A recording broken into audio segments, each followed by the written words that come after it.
Yo, what is going on, everyone, and welcome back to another Fantasy Premier League video on the channel. I know it has been a while. I know some of you guys will have your questions. Where have I been? What have I been doing? Why have I not been uploading? Well, I just want to say I've been extremely busy, guys. If you don't know, this is actually my second YouTube channel, right? I do actually have a main YouTube channel, a FIFA YouTube channel where I upload FIFA YouTube videos, and I've also been working as well. So I've just been very busy in general, but don't worry, I'm back now. I'm not going to leave you guys in the mud. I'm not going to forget about you guys. I'm not going to forget about this wonderful community that we have built so far on the channel. So from here on out, I'll be still posting consistently on the channel. But yeah, I just wanted to quickly update you guys. Just want to say a quick sorry, but also a quick thank you for supporting me as well.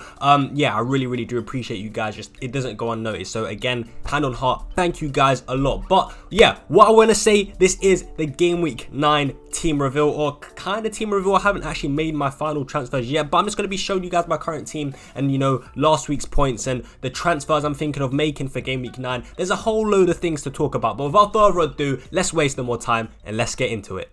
Right then, guys, so first things first, so I'm going to quickly show you guys is last week's points, just to kind of update you guys of what my current situation is, what my overall rank is and all that good stuff, because as I said, I haven't posted on YouTube in about 3 weeks now. It's been so long, but as I said, I'm back. So we're going to start off with last week's points and, you know, just looking at my overall rank and what my current team is looking like at the moment. So as you guys can see, we got 58 points last week. The average was 49, so it wasn't too bad. I actually did play a 5 at the back, and believe it or not, in my opinion, it did pay off because a lot of my points came from my defense. But yeah, I played a 5 at the back. Unfortunately, Diaz didn't start, which was a bummer because Man City did get a clean sheet. But we got a clean sheet from Sanchez against Norwich. Trent got a clean sheet against Watford, I think it was. Livramento getting a clean sheet against Leeds, which was fantastic. Cancelo getting a clean sheet against Burnley, and then unfortunately Tierney. Bro, Tierney hit the bar. I know Arsenal did concede, but you know, in the dying seconds of the game, Tierney did smack the bar. It was like, I think it was before Lacazette scored, I'm pretty sure. Yeah, Tierney hit the bar. So if he scored there, that would have been good, and Diaz didn't start, unfortunately. So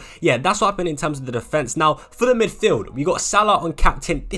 Salah, he is just the FPL GOAT. I think it's just that simple, guys. He is the FPL GOAT. Salah never disappoints. And then the rest of the attack, they flopped. Absolutely disaster class. Jota didn't start against Watford, which is unfortunate. Gallagher, I benched him against Arsenal. Of course, Sissoko didn't play. So that's just like a mini update real quick, guys. And in terms of my overall rank, as you guys can see, I'm ranked at 79k. So pretty decent. But you know, I'm really kind of happy with that, to be honest with you. So yeah, that's like a quick update. Now we're going to look at, you know, what my team is looking like now. Well, I haven't actually made transfers, so it's pretty much the same, but I'm going to tell you guys what I am planning on doing in terms of my transfers. So we're going to dive straight into it. So this is the current team, all right? We're just going to get straight into it. I'm not going to keep you guys waiting, all right? So again, I'm not going to lie, I'm thinking of going out for a 5 at the back once again. I am thinking of going for a 5 at the back, guys. I don't know, it just...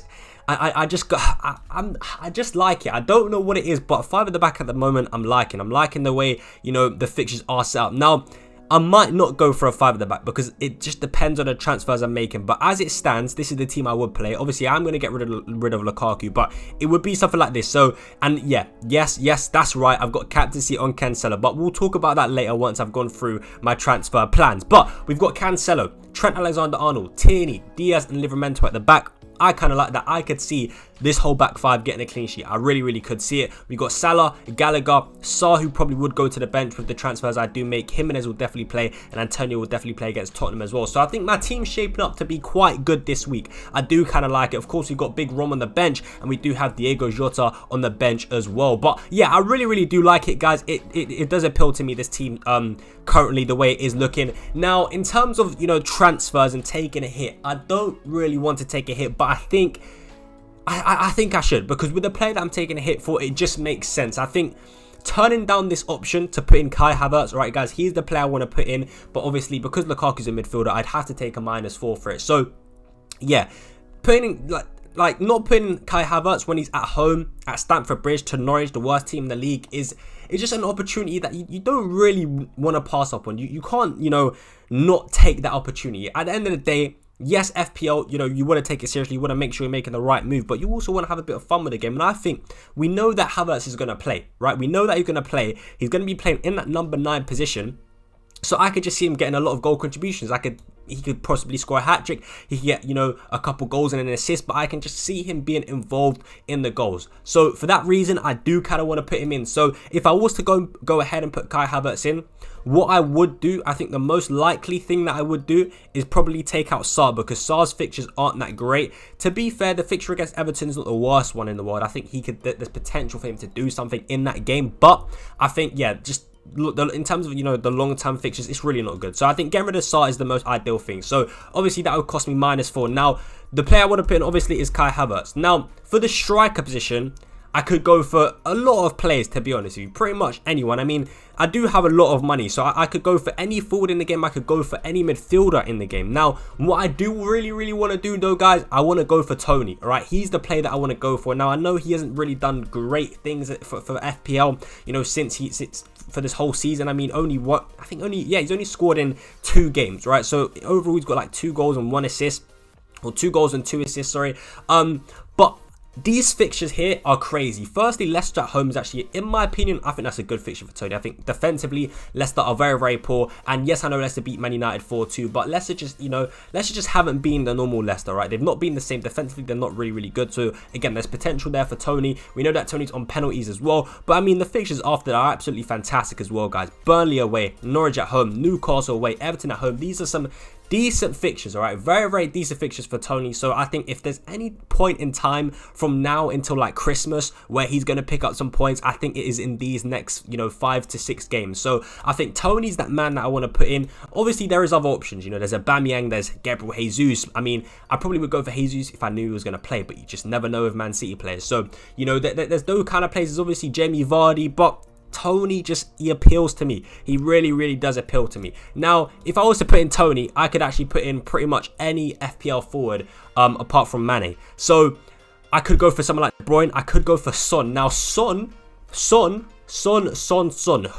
Sonaldo, I would have put him in, but I'm going to wait because I think the best time to put Son in is for these fixtures here. From game week 12 and onwards, Leeds, Burnley, Brentford, Norwich, Brighton, Leicester, that's when you want to own Sonaldo. I think now the best thing to do is to go ahead and put in my boy Kai Havertz because it just makes the most sense to me. I mean, when you look at the fixtures, Norwich, Newcastle, Burnley, you know, those 3 fixtures I can use Kai Havertz for, and then boom, I can instantly switch from Kai Havertz to Heung-min Sonaldo if I do save the remaining money in the bank account. And I think that is the plan. So yeah, and again, I could go for De Bruyne. Actually, no, I couldn't go for De Bruyne. He's actually 12 mil. So yeah, if I'm going with Tony, I can't go for De Bruyne. So I think the best thing to do is just go for Havertz, save the money, make sure that I've got enough money to transfer Son in for like game week 12, and then I think I'm sorted, to be honest. Now, yeah, I just generally think that's the best thing to do. I'm not going to press confirm on the transfers or anything like that yet because I'm still going to do some thinking off camera. But again, I'm just kind of just talking you guys through, you know, my initial thoughts, my initial feelings about my team. So let's say I did go ahead and make these transfers, guys. My team would probably shape up in like a 4-4-2 or 4-3-3. So I would definitely play Antonio against Tottenham because I think Tottenham are very weak. I just don't think they're that great. And I can definitely see Antonio getting at Tottenham. And Antonio also does have a very good record against Tottenham as well. So that's another reason why, you know, I'm going to keep Antonio in the team in the starting 11 this week.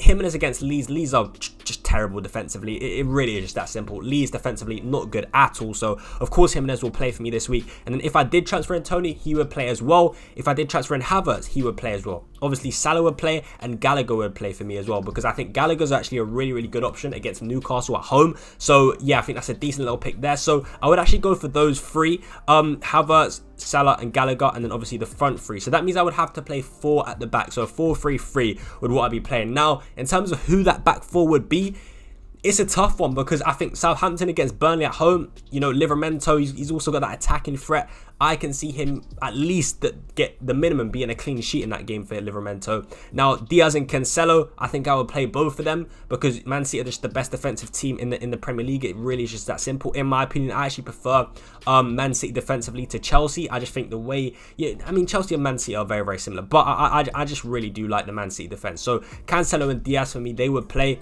And then the question is Trent or Tierney. Now, I think Trent edges it, man. The thing is, it's so annoying because I can see Tierney keeping a clean sheet against Aston Villa. I can see that happening. I really can. But I just think Manchester United are so weak. Yes, of course, Man United can score. Ronaldo can just do a quick soo and get a goal. Of course, that can happen. But I think Trent's attacking threat is absolutely fantastic. And me personally, I think Liverpool will win comfortably 3-0. I think they're going to dominate us. I think they're going to box us in. I think they're going to put pressure on us. And I think it's just going to be a recycle of just attack from Liverpool.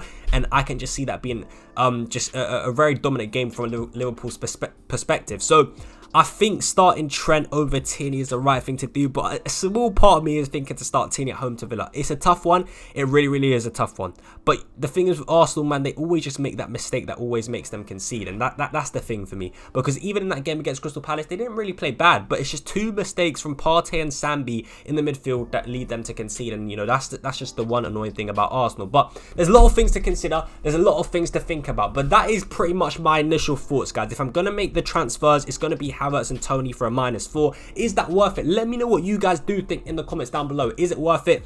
Am I overthinking it? Should I not take a -4 hit? What should I do? And if you were to pick a back 4 out of these 5 guys, who would you pick? Would you go for Tierney? Would you go for Trent, Cancelo, Diaz, Livramento? What back 4 out of those 5 options would you go for? Because I think Cancelo and Diaz, 100%. That's it for me. Those 2 will definitely be in it. I think Livramento against Burnley makes sense. The question is, do I start Trent?